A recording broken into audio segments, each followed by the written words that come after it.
ফেসবুকে ভাইরাল হওয়ার গোপন 5টি ধাপ। ফেসবুকে যতই ভিডিও দাও ভাইরাল হয় না। আজকে আমি বলবো সেই 5টা ধাপ, যেটা ফলো করলে আপনার ভিডিও 10 গুণ বেশি ভাইরাল হবে। 1 নম্বর ধাপ, তুমি ভিডিওর প্রথমে এমন একটা হুক দাও যাতে মানুষ দেখা মাত্রই তোমার ভিডিও স্কেল না করে।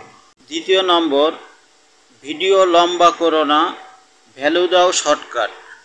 3 ধাপ, যে সাবটাইটেল মানুষ অনেকেই মিউজিক মিট করে দেখে, এমন করে সাবটাইটেল দাও যাতে মানুষ সাবটাইটেল দেখেই তোমার ভিডিও দেখে।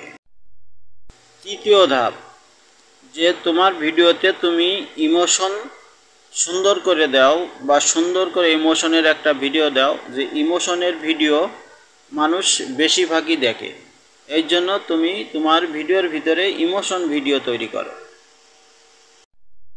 5ম ধাপ, যে তোমার ভিডিও শেষে সব সময় একটা কাজ করতে বলবা, সেটা হলো তোমার ভিডিও শেষের দিকে সিটিআই দিবা, যে আমার ভিডিওটা যদি ভালো লাগে তাহলে লাইক কমেন্ট শেয়ার করে দিবেন এবং সবাই পাশে থাকবে। তুমি কোন ধাপটা ফলো করবে সেইটা আমার পেজটা ফলো করে কমেন্টে লিখুন।